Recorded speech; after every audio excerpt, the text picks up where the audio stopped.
Hello everyone, my name is Legend Ronnie and this game is Rise of Kingdoms. What we're going to talk today about is obviously Constantine the First.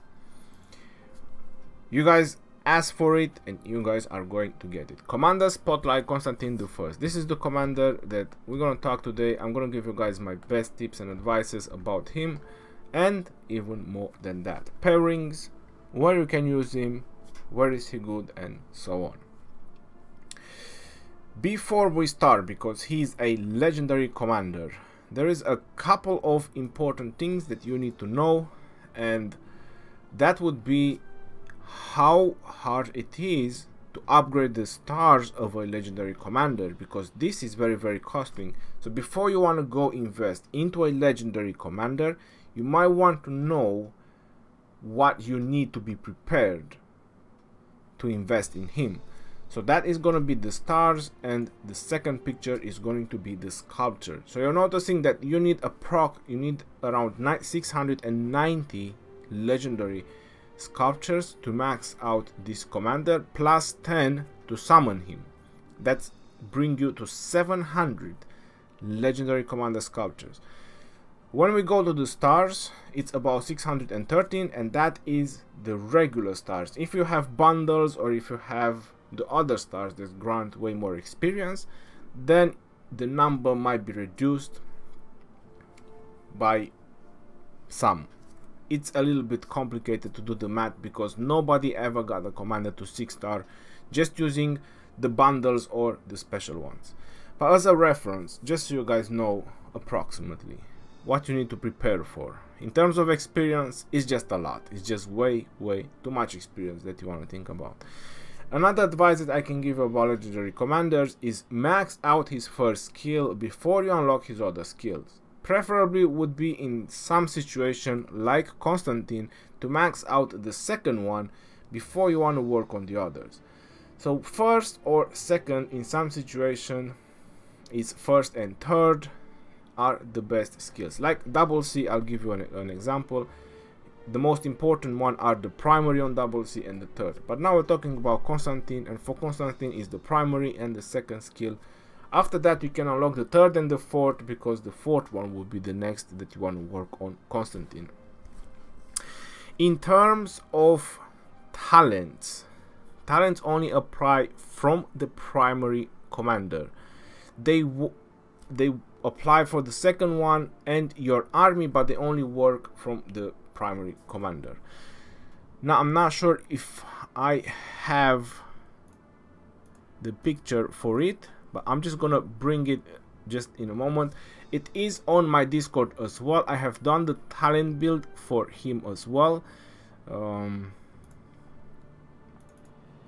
It's just gonna take one moment. On my Discord you'll find the talent builds, and I will show it to you guys in just a moment. The infantry one. Okay, let me just bring it to the size. There you go. So this is the infantry talent build for Constantine the First.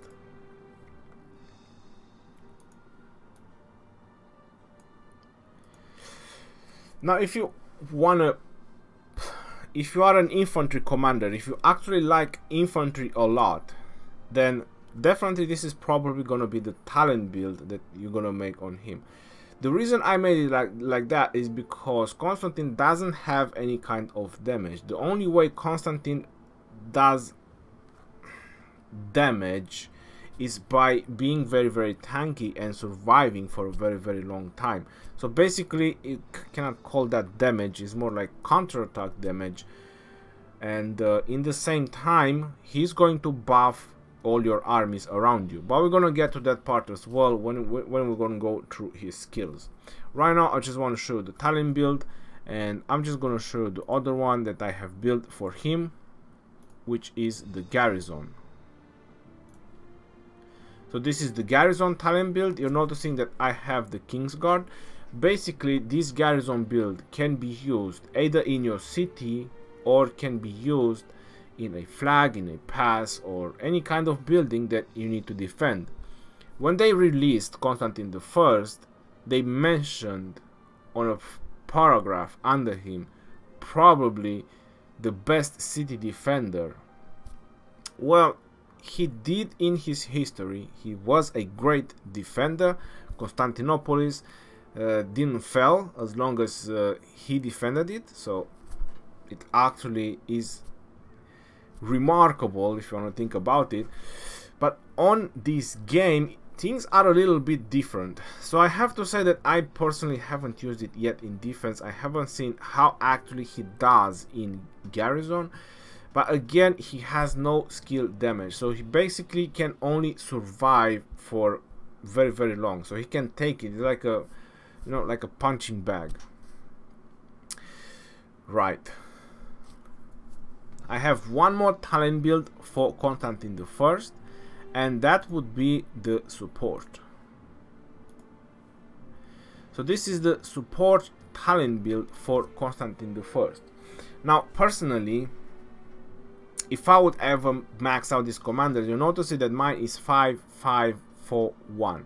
That means that I'm very close to max out all his skills.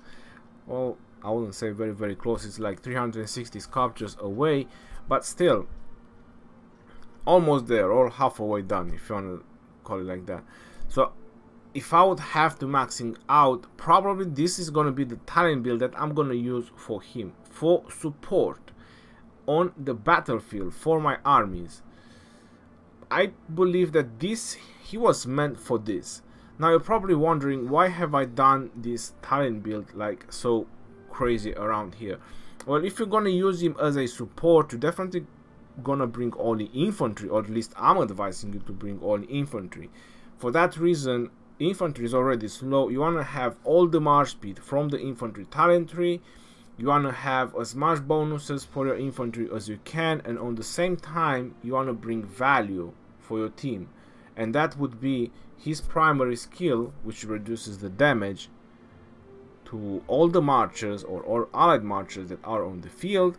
And then if you have the support talent tree, you'll also reduce the march speed of all the enemy that are on the field.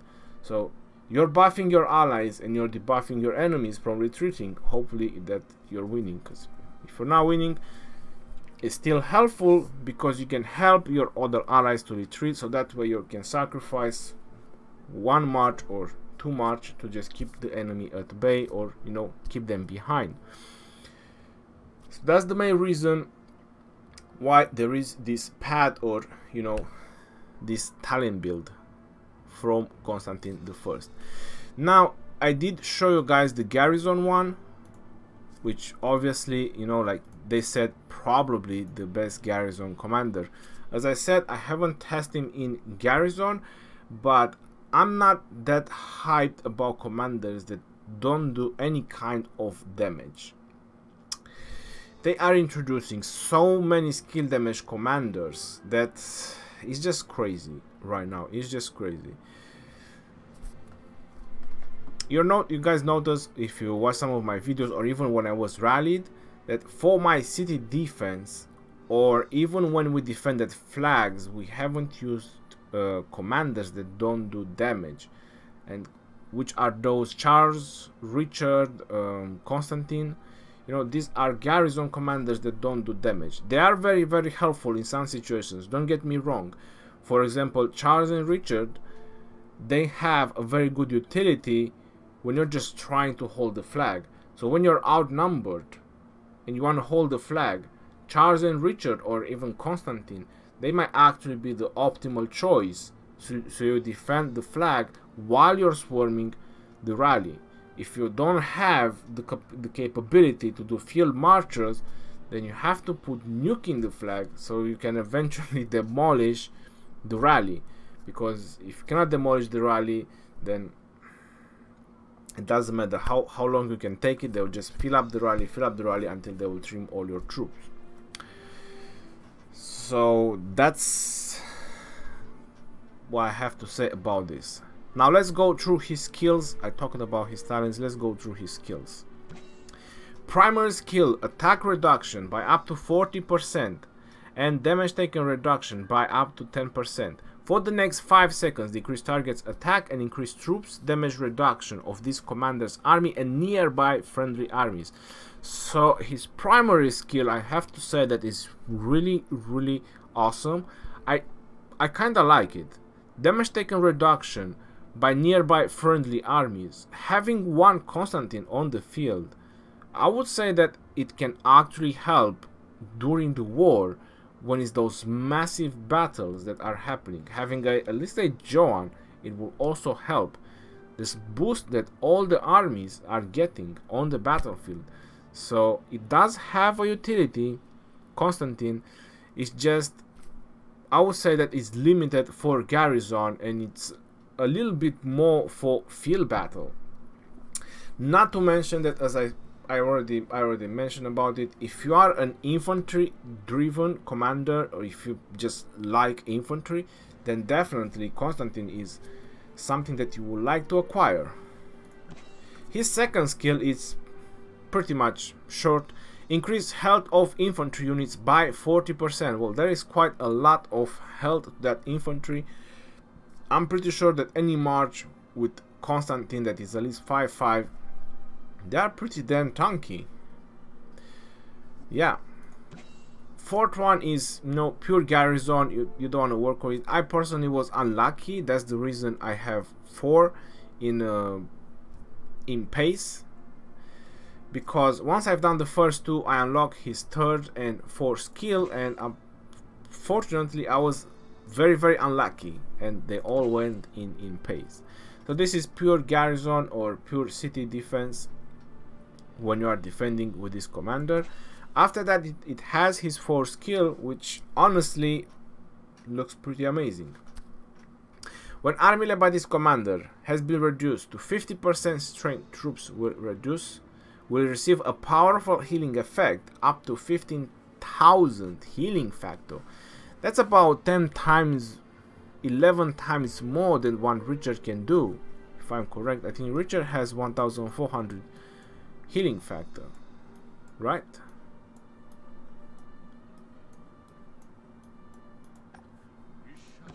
$1,400, so it's about 11 times more when this skill is maxed out than what Richard can do.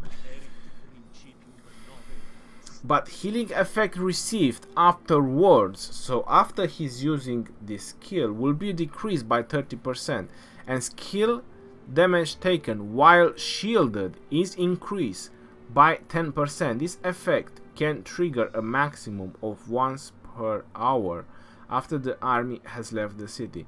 Now, this is a little bit of a downfall on the 4th skill of this commander, because they mention over here, and skill damage taken while shielded is increased. Skill damage taken reduction, I think they were supposed to add reduction over there, because this is skill damage taken reduction. So and skill damage taken reduction while shielded is increased by up to 40%.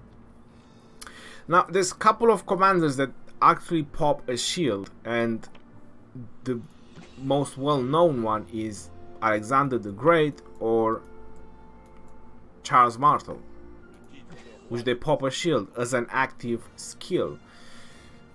The problem is with this shield, the damage factor is very low, and when you're going into war, when you're battling, if you get targeted, that pretty much goes off in a split of a second. So the moment they pop it is the moment they go off, because the damage per turn is so high that it will not absorb at least a turn. When you're doing barbarians, it's different. You cannot compare with barbarians. In actual war is totally different. The shield goes down in 1 turn. That means that if you want to benefit from 4th skill of Constantine I, you actually need to get a skill damage the moment when either Charles or Alexander pop a shield. So that's the only time when you benefit from the 40% skill damage reduction, which, if you think about it, that could be a very rare situation. And then it needs a shield. That means that he has to be a secondary in command. So what's that supposed to mean? That you're gonna have a defense that does no damage, that just takes damage? Doesn't make any sense to me, if you wanna ask me. There is the second skill from Charlemagne, but I'm not sure that you actually want to put Constantine primary and Charlemagne secondary, just so you can get this shield, which again is 1000 damage factor, which is even lower than Alexander or Charles Martel. There is also in the talents another shield, but it's even lower damage factor, that goes up to 500. It's Divine Favor. Gives Garrison a 10% chance to receive a damage absorbing shield, damage factor up to 500 after being attacked. But again, it's even lower than the other shield. It's just 500 damage factor. Even though the Garrison is a lot of troops and damage factor is being amplified by the amount of troops, I still don't think it's worth it. Divine Favor, I would say that is a lot of pretty much wasted talents just to get this, on a hope that when you get a skill damage you actually have a shield popping as well, so then you profit from the 40% skill damage reduction. So my final opinion, and I forgot about his expertise. His expertise is pretty awesome. It's pure awesomeness. Troops attack 15% and defense 5%. That's really good. So I like a lot his primary, his secondary skill, and his expertise. Where I would highly advise you to use Constantine the First would be field battles. If you just want to support your alliance and you want to make a support group, for example, you can use Constantine primary and you can put John secondary. For example, I'm just giving you an example. There's other support commanders as well. Just make sure you don't use a support commander that has attack reduction, because then it will be overwritten, because Constantine does it for 5 seconds. So you need someone that does buffs or debuff that doesn't include attack reduction. So we can look at Hannibal Barca, which can hit up to 3 targets and decrease damage and defense. So damage and attack is 2 different debuffs. Okay, he's another person you can use with Constantine. This is how I would actually use Constantine, to be very honest. And his best pair to benefit like the most of his skills would be Charles Martel. Charles Martel primary and Constantine secondary. That would be his best pair, because you have a shield, then you have the health stacking up from Charles Martel, you also have a little bit of mobility for infantry, and then you have the buff for your allies and you have the debuff on the target. While Charles Martel has the counter attack, so this being a very tanky build with a lot of health, and not to mention when 15,000 healing factor will pop, you're pretty much gonna coup back a large amount of troops, so you're gonna be able to take it for a very long time. I would say that this is probably one of the best tanking builds. Richard is better used with Alexander, or maybe if you don't have Alexander, but I still don't advise Richard and Constantine. The reason why is because once they go under 50%, healing received afterwards will be decreased by 30%, and at some point you have so much healing going on that you'll probably have too many severely wounded. So that's why I'm saying Charles and Constantine is probably one of the best tanking pairs for infantry. Whenever they go down, but I'm pretty sure they would have lasted there for a very long time. Now, if that's not something that you're interested in and you just want to buff your allies, as I was mentioning, having just the first 2 skill maxed out on Constantine, pair him with either Barca or John of Arc, preferably will be those commanders to be a second. If you put Constantine as primary, he might not be a target because everyone knows he goes down very, very well, and that means that you will be able to buff your allies for a very long time. So this is the options that you pretty much have with Constantine. Just using for field battles, for buffing and debuffing, supporting your allies and so on, or as a rare situation, but only when all his skills is maxed out, as a garrison commander, if you just need to hold that point by any means necessary. So these are the two options that I see for Constantine. Now obviously there's various pairs we can probably put with Constantine. You can try him with Alexander, but I don't think that is gonna be a good pair. A lot of testing has been done. And he's very, very good at taking damage. For example, players that want to do 4 or 5 marches of infantry on the field, you definitely want to have Constantine. For city garrison, there are a little bit better options. Right, well, that's pretty much I have to say about Constantine. I did talk a little bit. I was trying to explain and trying to give you as many in-depth about him, because I have seen him on the battlefield. I have fought against him on the battlefield, and I even smashed him on the battlefield. So I just wanted to give you as much as possible as there is. So he's not a bad commander, he's just a little bit limited or where you can use him. So for example, if you're a cav commander, you definitely don't want an infantry commander to work on. This is what I'm trying to say. If you're an infantry commander, or you just like to support people around and you have a lot of defensive marches, then definitely Constantine is gonna be a very good addition for your army. Now my friends, that would be all in this video. I think I talked a little bit too much about Constantine. Let me know your thoughts in the comments below, and if there's anything that I miss, just ask me and I'll definitely going to answer it. Until next time, this is your boy Legend Ronnie signing off.